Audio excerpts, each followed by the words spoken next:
damn I love working on American soil, Dan. Ain't had this much fun since Woodward and Bernstein. How long till we keep this up? Congress is pushing through some new bill that's gonna outlaw masks. Our days are numbered. Till then, it's like you always say.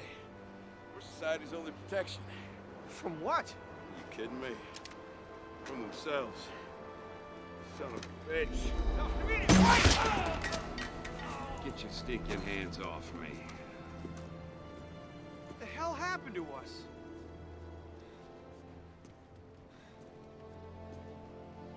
What happened to the American dream? What happened to the American dream? It came true. You're looking at it.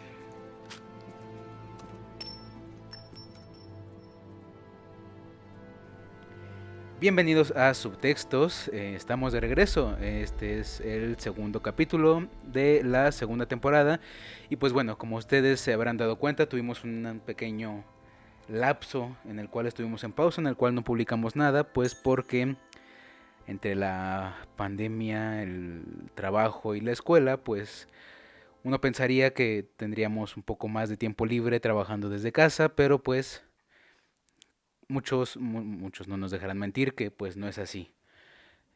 Fue la muerte. Exacto, fue raro, ¿no? Sí, estuvo bastante cargado, tenía más trabajo, tenía más cosas de la escuela, pero bueno, ya estamos aquí. Exacto, y bueno, como habrán escuchado, nos acompaña una vez más Adriana Alatriste. Hola a todos. Y bueno, su servidor Jesús Vázquez. El día de hoy, como ya lo vieron de seguro en el título y en la miniatura o en la imagen del programa, pues vamos a hablar de esta película llamada Watchmen, que en español también le agregaron el Los Vigilantes. Esta es una película pues de 2009, dirigida por Zack Snyder, el polémico Zack Snyder. Con sus monstruos incomprendidos. Exacto, yo diría que es un artista incomprendido, pero bueno, eso lo dejamos para otro momento. Y bueno, para otro tipo de foro. Exacto. Porque yo sí difiero un poquito, pero bueno. Y bueno, los actores, lo comentábamos hace rato, no son tan conocidos. Si acaso, pues Patrick Wilson, que es Night Owl, o Jeffrey Dean Morgan, que es Edward Blake, que es el comediante.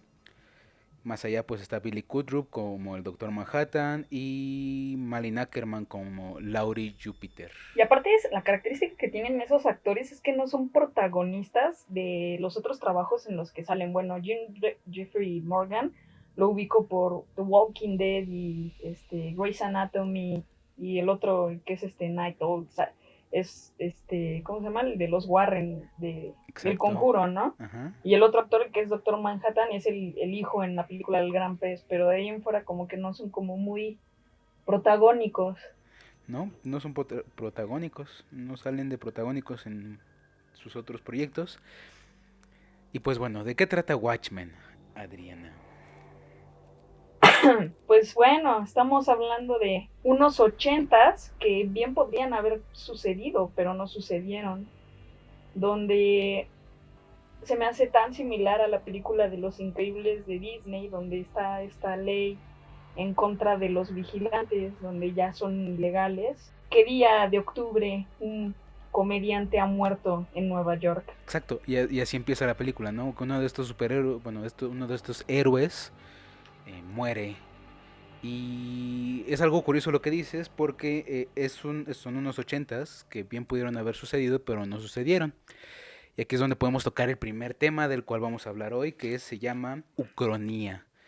Ucronía, pues, es un concepto que es una reconstrucción histórica construida lógicamente, que se basa en hechos posibles, pero que no ha sucedido realmente. Es un muy grande ¿qué hubiera pasado si? Es como si tomáramos el término de Isaac Asimov, el de la psicohistoria, que también lo vemos reflejado en este cuento de ¿cómo se llama? Philip K. Dick. Ajá, el de Philip K. Dick, el del hombre en el castillo. Exacto. Donde qué hubiese pasado si la Alemania nazi hubiese ganado la Segunda Guerra Mundial. Creo que estos dos son muy buenos ejemplos, tanto Watchmen como El hombre en el castillo, de ucronía, ¿no? Y bueno, en Watchmen hay dos detonantes de esta ucronía. En primer lugar está la creación de estos policías que deciden de un momento a otro, a mediados de la década de los 40, disfrazarse, ser vigilantes anónimos para combatir la inseguridad de otra forma a la que ellos eran, ¿no? Porque en un principio, The Minutemen, que son los primeros Watchmen, que no eran se llaman policías, Watchmen.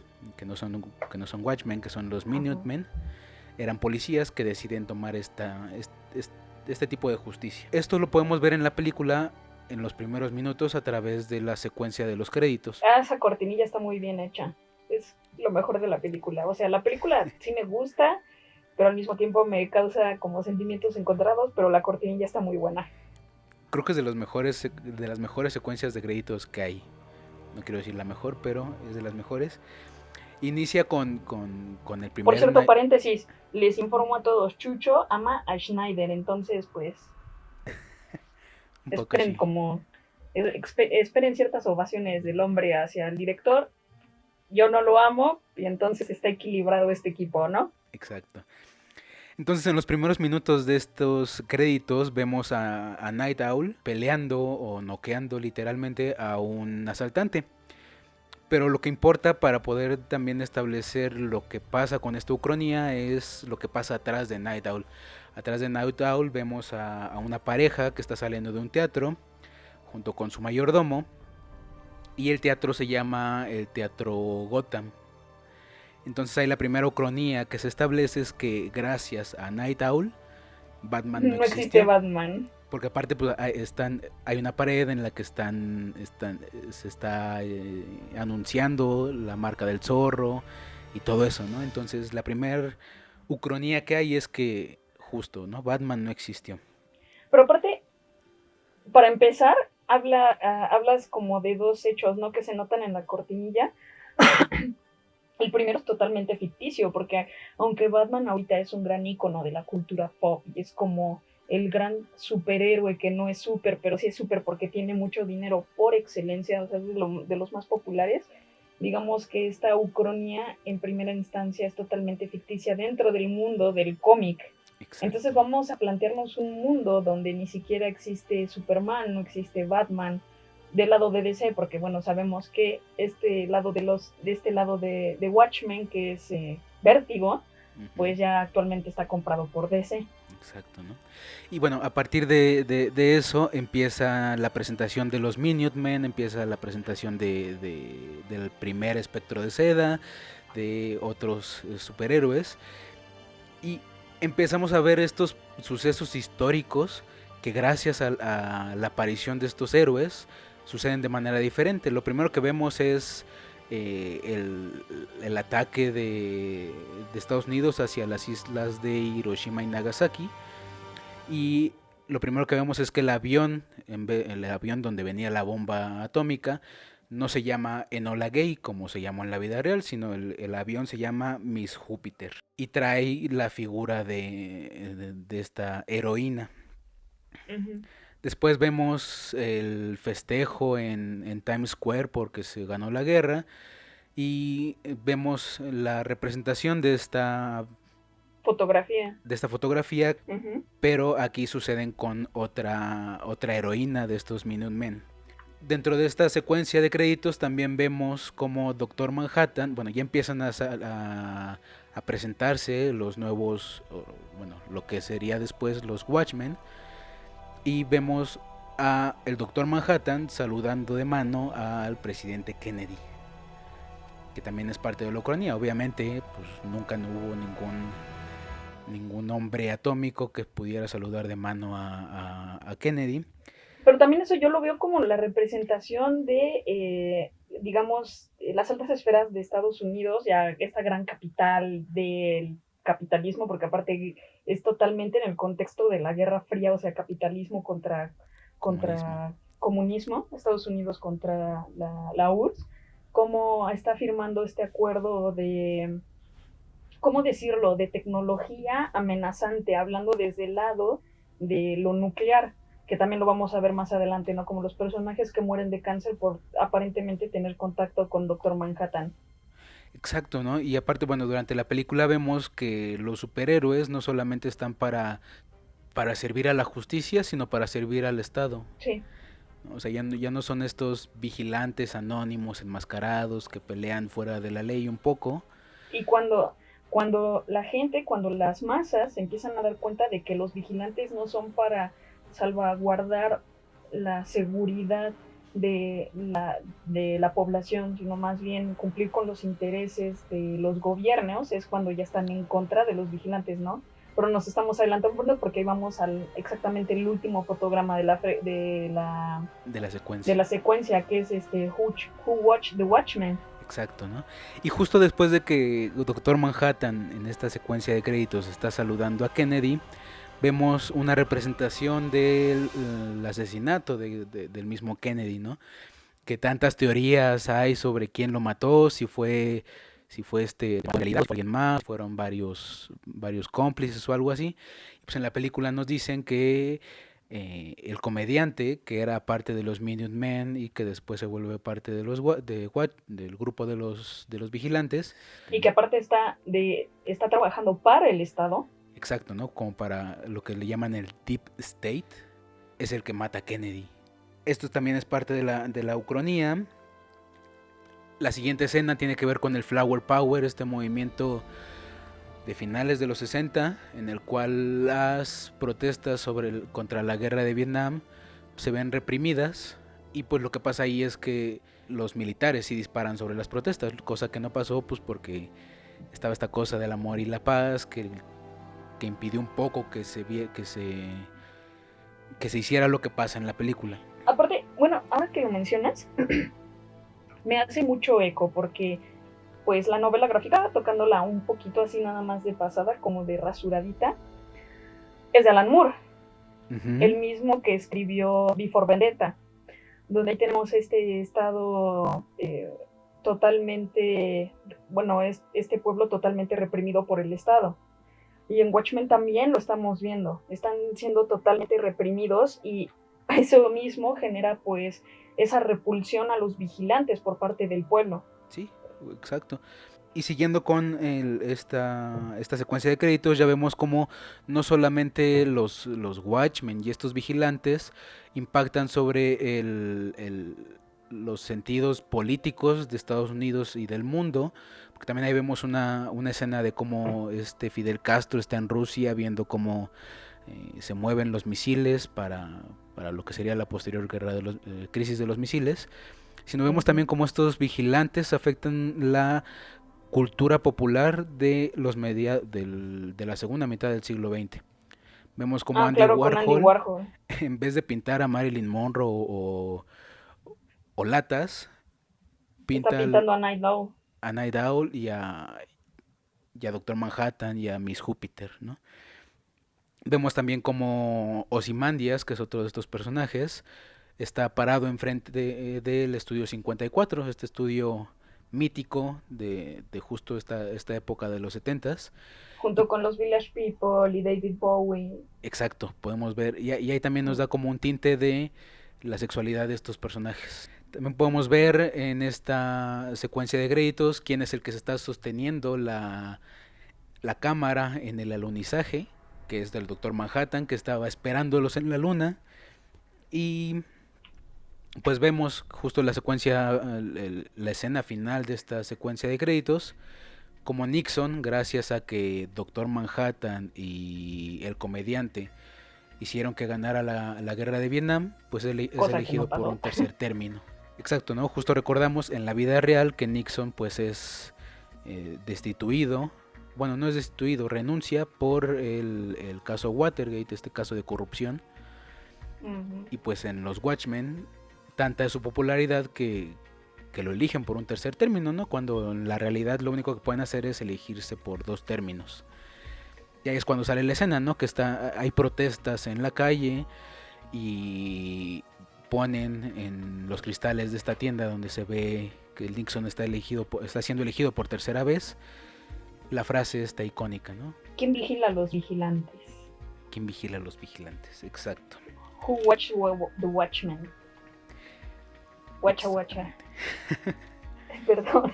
Entonces, pues todos estos sucesos que están pasando y que nos muestra Zack Snyder en esta entrada, pues nos hacen ver y nos dan ejemplos de esta ucronía, ¿no? De este pasado alternativo provocado por estos ochentas que pudieron haber sucedido, pero no sucedieron. Exacto, porque no hubo ningún hombre atómico. O más bien, podrías quitar a Doctor Manhattan, pero pues si Estados Unidos hubiese ganado Vietnam y si Nixon no hubiese sido, pues, no hubiese estado en este escándalo, no sé. Cosas diferentes hubieran pasado. Ajá. Y pues de aquí podemos saltar a uno de los temas principales de la película y del cómic en general, ¿no? Que es... Novela gráfica, por favor. De la novela gráfica. Que es esta evolución de los superhéroes. Recordamos que los superhéroes empezaron a ser populares a partir del finales de los 30s, cuando pues salen todos estos cómics de Batman, el Detective Comics o Action Comics, que es donde salió Superman. Mujer Maravilla, y ahí empieza una era dorada del cómic, ¿no? Con estos personajes que pues, son arquetípicos. Por arquetípicos pues me refiero a que son baluartes o estandartes de esta modernidad. Y aparte que quieren exaltar valores. Podemos tomar el caso, por ejemplo, de Mujer Maravilla. ¿Por qué surge Mujer Maravilla? Mujer Maravilla surge en este contexto en el que pues no había hombres en Estados Unidos casi, porque todos estaban en este conflicto armado, bien conocido como Segunda Guerra Mundial. Entonces, ¿quiénes eran las únicas figuras que tenían que hacerlo, no? Y fue cuando surgió esta pintura de la mujer que se empieza a empoderar, pero más que nada empoderar es comenzar a tomar el papel de cabezas de casa. Entonces, cuando ya no hay ausencia de hombres, ¿quién va a ser la figura que va a transmitir todos los valores necesarios para la sociedad gringa, que ellos más bien le llaman pues la sociedad americana, ¿no? Parte de su sueño americano, pues las mujeres. Entonces surge esta Mujer Maravilla, que inclusive con su arma pues exalta los valores patrióticos, ¿no? Con los que se sienten tan orgullosos los estadounidenses. Estoy hablando de Lazo de la Verdad, por ejemplo. Y también Superman, ¿no? Que Superman es el ejemplo claro de esto que los mismos americanos, los mismos estadounidenses llaman el American Way of Life, o el sueño americano, ¿no? Que justo son este grupo de valores que se manejaban como una sola verdad en ese momento. Era esta promesa de progreso que significaba el ser estadounidense. Y también un sentido muy patriótico, porque recordemos que estos primeros superhéroes, inclusive los colores de sus trajes, son los colores de la bandera de los Estados Unidos. Sí, y aparte estos superhéroes legitimizaban el uso de la fuerza. Se volvían algo así como instituciones, porque pues en ningún momento la policía, en esa época dorada del cómic, no estaban en contra de la policía. De hecho eran amigos de la policía, y estaba que el comisionado Gordon les llamaba para apoyarlo y todo eso. Entonces legitimizaban de algún modo el uso de la fuerza para establecer el orden público. Uh-huh. Y pues otro otro ejemplo de estos valores que trataba de integrar estos superhéroes era que el uso de la fuerza nunca debía ser mortal. En esta era del cómic, ni Batman ni Superman matan a sus villanos. Solamente los imposibilitan y los entregan a la ley. Porque claro, ¿cuál es la máxima institución de otorgar justicia? La ley y todo lo que implica, ¿no? Estas instituciones, el poder judicial. Y pues todos estos personajes se mantienen, ¿cómo decirlo? El tiempo no pasa sobre ellos. Creo que es algo importante. Pasan las décadas, pasa la Segunda Guerra Mundial, y los cómics siguen sacándose, pero los superhéroes, no envejecen y no son afectados por los sucesos políticos y sociales que suceden en el mundo. En el mundo de los cómics, en Metrópolis y en Gótica, no hay nada del Flower Power, ni hay nada de Vietnam, ni nada de eso, hasta que llegan los 80s.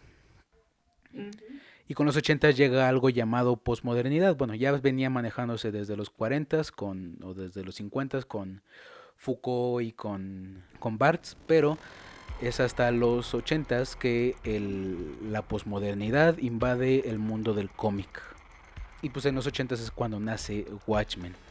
Y en Watchmen ya vemos estos personajes posmodernos. Una pregunta, ¿para ti qué es la posmodernidad, Adriana? Bueno, posmodernidad. Fíjate que es muy interesante porque para preparar el podcast, obviamente, claro, les cuento a todos, preparamos el podcast, hacemos algunas lecturas, a veces sociológicas, a veces antropológicas, a veces filosóficas. Estuve buscando y ni siquiera Foucault da como una definición en sí, más bien como que explican sobre ejemplos y sentires.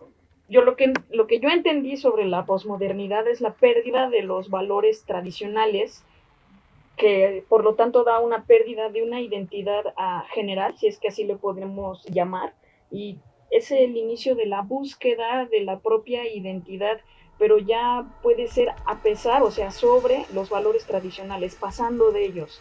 Exacto, siguiendo con tu idea, es cuando se desvela esta idea de que los preceptos de la modernidad no son los únicos, sino que hay más de dónde buscarle, más a dónde agarrarse para poder crear nuevas identidades. Claro, y ahí es ahí cuando ya podemos sacar el discurso de las otredades. Otras formas de pensar, otras religiones, otras culturas, que también son igual de válidas o más, dependiendo del punto de vista, que las ideas de la modernidad. Claro. Entonces, con estas ideas aparecen los The Watchmen, los vigilantes.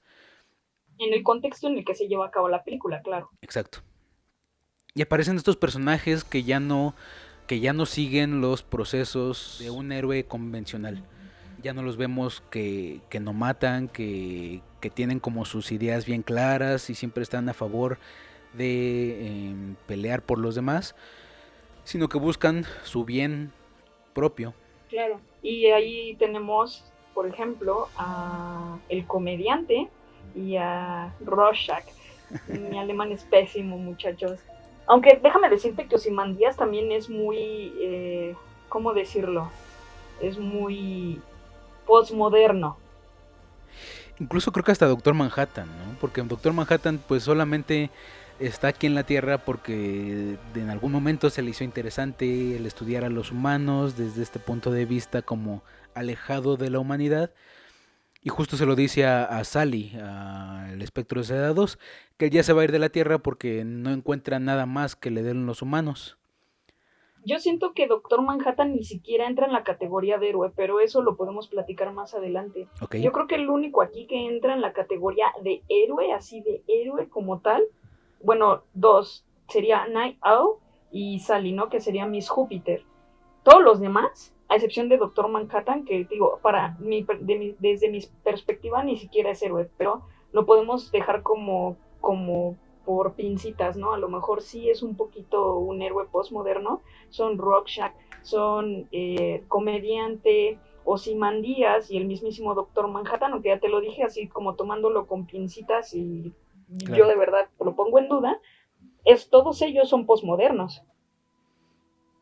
Sí, claro, porque ya no son, vuelvo a lo mismo, ya no están buscando el bien común, sino buscan su propio bien. Si en el camino pueden ayudar a alguien más, pues adelante, pero su idea es ayudarse a sí mismos. Más bien, más allá de eso, yo creo que en el caso de Ozymandias, él sí quiere, desde su enferma perspectiva de Ozymandias, de magnate, de que ya todo lo ve desde la vista de las élites, o sea, Ozymandias podemos tener como el ejemplo claro de una persona que empezó desde abajo, de esas personas que de verdad tienen muchísima suerte y de repente ya están arriba y ven las cosas como ayudar a los demás, pero porque yo estuve ahí, pero desde mi propia altura, ¿no? Entonces Ozymandias sí quiere hacer un supuesto bien al mundo, como entregar la guerra dando en bandeja de plata al Doctor Manhattan, pero a pesar de eso se pasa por encima a los estados, se pasa por encima al pueblo, o sea, llegando a destrozar por completo una ciudad. Es eso, Ozymandias no lo hace por su propio bien, él tiene su propia percepción de lo que es el progreso y de lo que es la modernidad, y lo va a hacer a pesar de todo eso. O sea, Ozymandias lo podemos tener como el ejemplo de el jefe de una empresa que él ve bien, por ejemplo, Coca-Cola, vamos a dar un ejemplo. Ok. Pues Coca es de estas grandes industrias que más contaminan, que más afectan a la salud de sus consumidores, porque bueno, todo ese trancazo de azúcar que sabe bien rico. Sí, sí, sí. Y Coca-Cola es como cuando quiere entrar en sus campañas de ayuda al medio ambiente, pero sin dejar de afectar a otros. Así sería como un ejemplo un poco burdo de cómo funciona la ideología de este héroe que ya no es héroe, porque Ozymandias ya dejó de ser Ozymandias. Él ya vendió su figura, él ya vendió su nombre, él ya es un action man que se quitó la máscara. Sí, claro, Ozymandias es el ejemplo claro de el fin justifica los medios. Efectivamente, o sea, él no ve por sus propios intereses. Tampoco el que ve por sus propios intereses es el comediante. Él cuando ya comienza a ver por sus propios intereses es cuando se da cuenta del chiste. Y es cuando él ya dice, o sea, nada más fue un chiste, fuimos los títeres de todos estos, o a lo mejor veía más allá del chiste. Yo estoy viéndolo desde ese enfoque que yo encontré sobre el comediante, ¿no? Y al final, pues él ni siquiera tenía una, ¿cómo decirlo? No voy a decir como identidad, porque sí tenía su propia identidad. Él no tenía su propia libertad entre sus acciones. Él creía que era libre, pero al final de cuentas él hacía nada más lo que el Estado le pedía. Y para él en un inicio era muy divertido, porque iba a Vietnam, mataba gente, y él mismo se lo menciona a Moloch cuando lo encuentra llorando. Pero cuando él ya se da cuenta que cuando abre los ojos, cuando ya no está alienado a ese sistema que lo tiene como el héroe entregado totalmente con su servicio al bien mayor, que en este caso el bien mayor no es el pueblo, sino es más bien el Estado, muere, porque el mismo Ozymandias ya se da cuenta de que para el comediante todo había sido un chiste. Exacto, ¿no? A final de cuentas, creo que el comediante también ejemplifica mucho el rompimiento entre... Porque aparte, el comediante fue parte de los Minutemen, que son estos héroes arquetípicos, y de los Watchmen. Entonces creo que el comediante es el ejemplo claro de este rompimiento entre la modernidad y la posmodernidad. Es el que se da cuenta que el sueño, y lo dicen, ¿no? Este es el sueño americano, es de que no existe el sueño americano.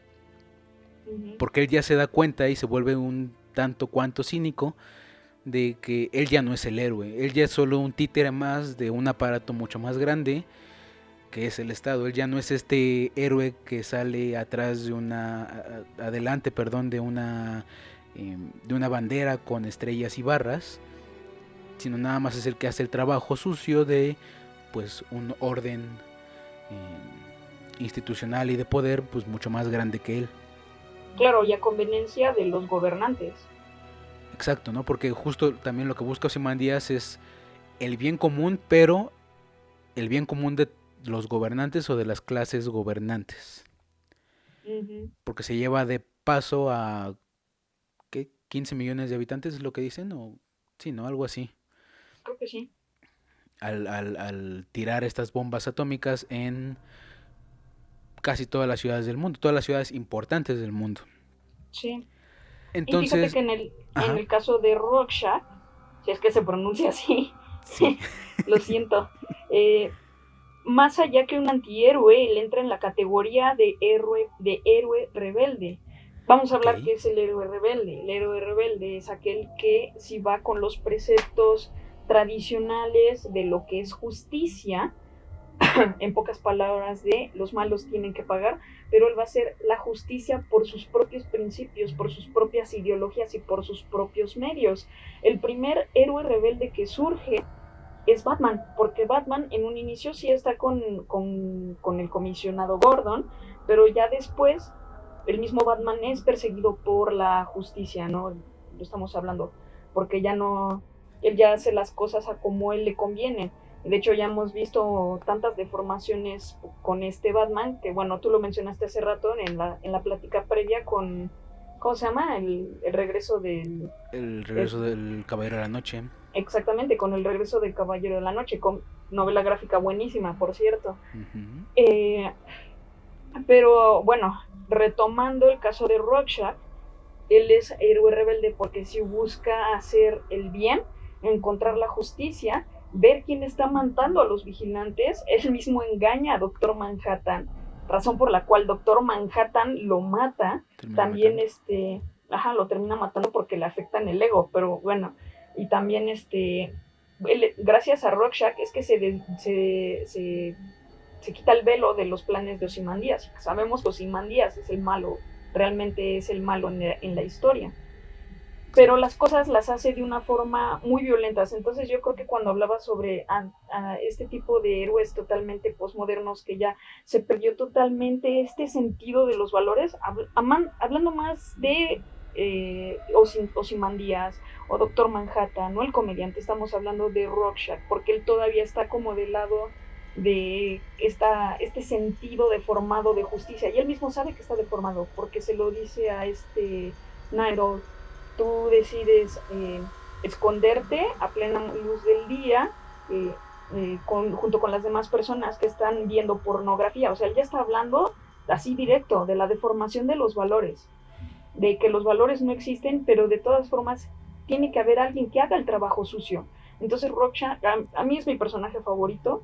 También me gusta mucho el comediante porque abre los ojos, pero Rorschach siento que desde su propio contexto histórico, porque te lo pone como que es un niño que sufrió del abuso a partir de la prostitución de su madre. Él ya tiene como una perspectiva un poco más amplia de la realidad de este mundo en una crisis de valores. Exacto. Y creo que al final podemos tomar, ya habíamos hablado un poco de que el comediante es esta consecuencia de la modernidad y la posmodernidad. También a su modo Rorschach se convierte también en lo mismo, solamente que el comediante lo toma de una forma y Rorschach lo toma de otra. A final de cuentas, pues, en las voces en off que se escuchan de Rorschach, podemos ver un poco de su ideología, ¿no? Él es el súper conservador, el súper de derecha. Él cree que el mundo ya está corrompido totalmente y por eso mismo las instituciones en las que antes confiaba también están corrompidas. Entonces ya no les puede responder a esas instituciones, o él ya no puede responder a esas instituciones.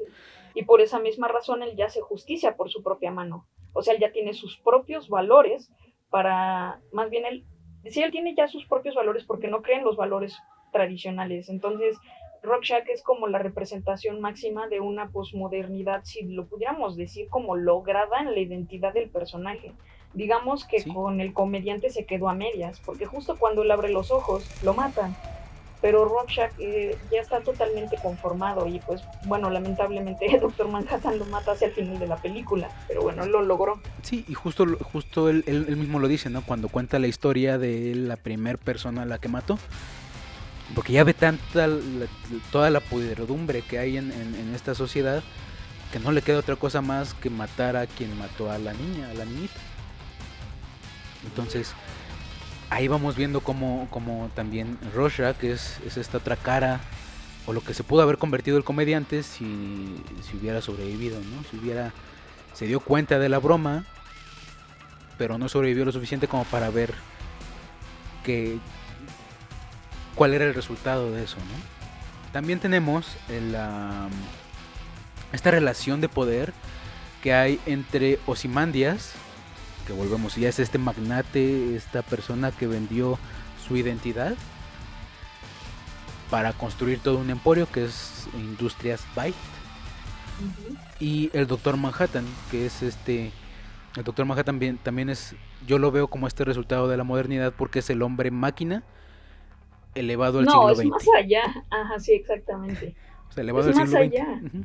Sí, es el hombre atómico. Y de hecho, si lo dejamos como en un discurso muy externo, Doctor Manhattan pues sí representa la bomba atómica y todo el progreso tecnológico y el peligro ante la reactividad y todas estas tecnologías que están de moda, ¿no? Porque además dicen que son totalmente ecológicas, pero tienen estos riesgos.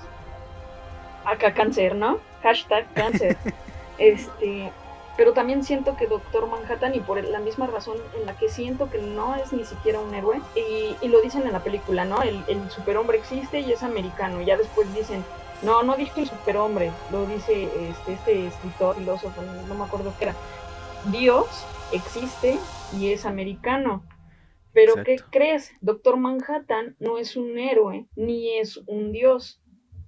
Doctor Manhattan solo es un artefacto. Sí, se vuelve máquina, ¿no? Se vuelve un artefacto más de esta industria o de este poder. Efectivamente, al inicio se puede ver nada más como literal, sí, un artefacto más de este poder, pero si lo llevamos un poco más allá al análisis pues social, lo podríamos ver como estos individuos totalmente alienados que ya ni siquiera tienen una identidad propia y ya nada más están al servicio de, no sé, un trabajo. En este caso, Doctor Manhattan, John estaba totalmente entregado a esta investigación de Ozymandias. Y es bien curioso porque a pesar de que él puede ver el futuro, aparentemente, uno veía que él estaba siendo utilizado como maquinaria más.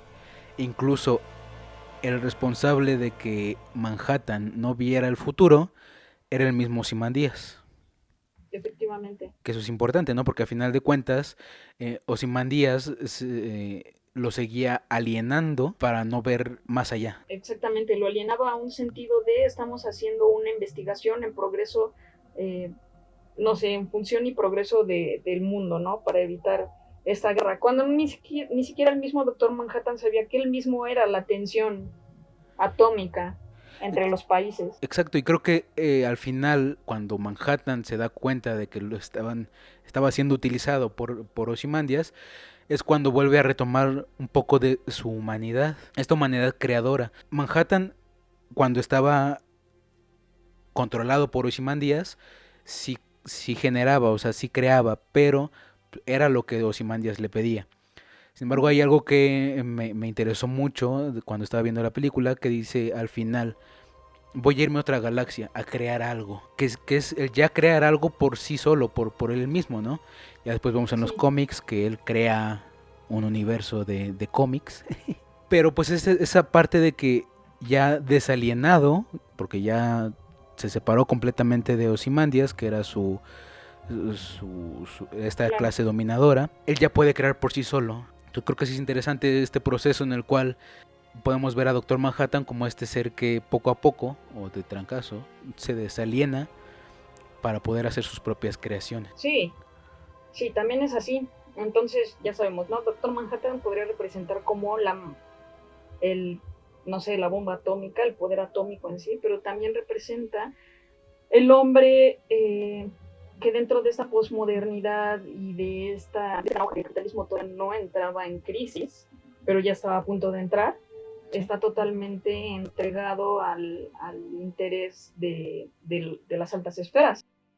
Ya para cerrar, a mí me gustaría hablar de un personaje que si bien lo podríamos sacar de Watchmen, entra perfecto en, no sé, en Batman o en alguno de sus tantos arcos que existen.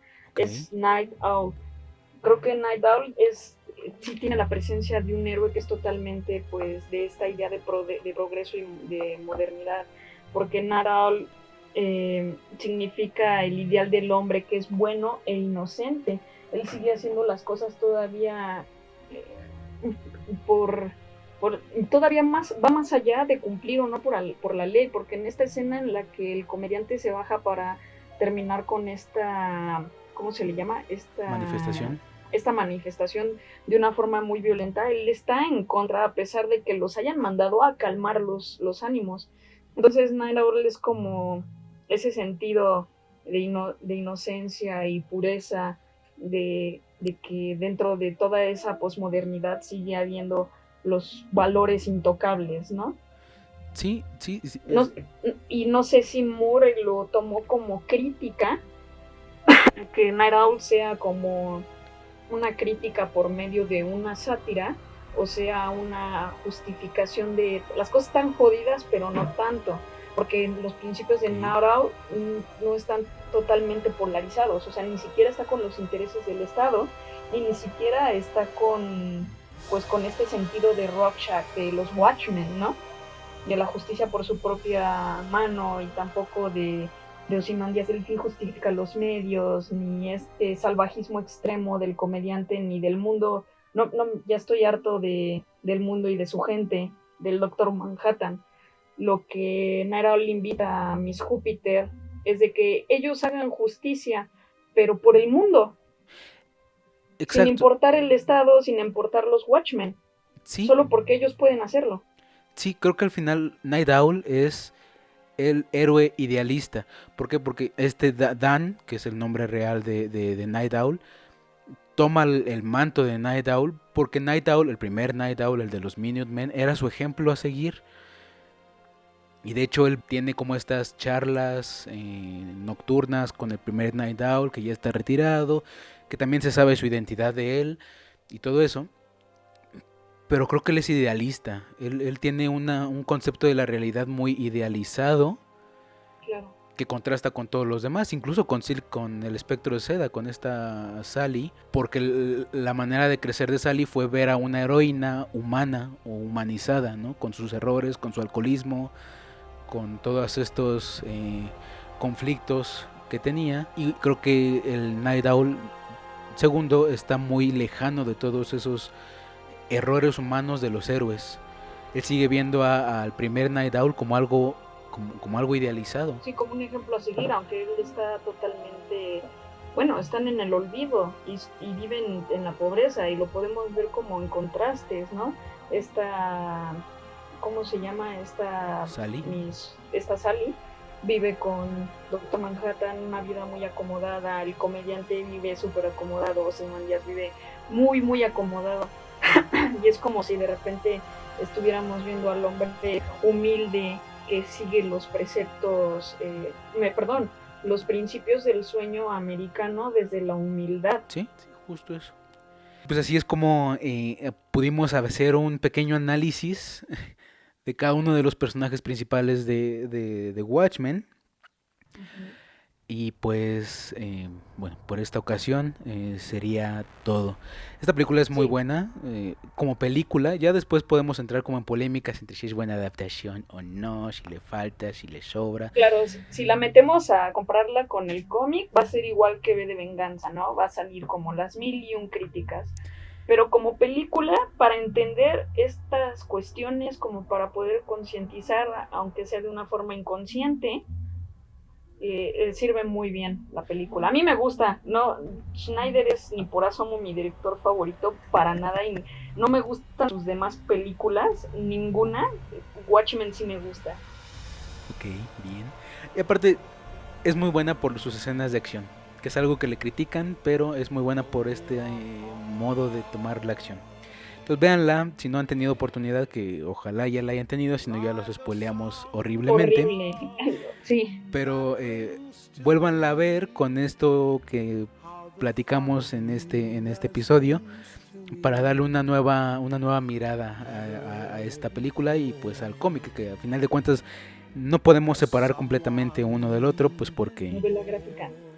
La novela gráfica, lean la novela gráfica, porque no podemos separar uno del otro, pues porque son la misma cosa. Entonces es la misma historia con enfoques diferentes, también con contextos diferentes, aunque Snyder hizo un trabajo bastante respetable para llevar a cabo esos 80s en el celuloide, pues obviamente tiene la influencia total del siglo XXI, que pues estaba en su primera década, ¿no? Exacto. Y como siempre, todas las películas que hemos analizado ponen 1001 discursos, pero pues siempre nos limitamos a uno, porque si no serían programas larguísimos. Y sí. Y bueno, una de las diferencias principales es que en la película no hay pulpos gigantes. Ni historias secundarias. Exacto. Entonces por el día de hoy sería todo. Estamos esperando ya volver a retomar de manera periódica las grabaciones y los podcasts en general. Tenemos sorpresas, tenemos películas bastante interesantes por analizar. Espérenlas. De todos los géneros. de todos los géneros. Así que espérenlos, les estaremos dando más noticias muy muy pronto. Por nuestras redes sociales, no olviden seguirnos por Facebook y por Instagram, y nos pueden escuchar por iTunes, Spotify y YouTube. Y YouTube, exacto. Exactamente. Y bueno, Nada más estoy haciendo la payasada, ¿eh? Bueno, no olviden que este proyecto es un proyecto estudiantil, hecho por estudiantes 100% UASemitas. Y pues aunque no estemos en la universidad, pues porque maldito picho, pues seguimos siendo estúpido y sensual COVID. Y bueno, nos veremos en otra entrega de Subtextos. Por mi parte fue todo. Mi nombre es Jesús Vázquez. Yo soy Adriana La Triste. Buenos días, buenas tardes, buenas noches. Como diría Truman. Hasta luego. That someone so unforgettable thinks that I am unforgettable too.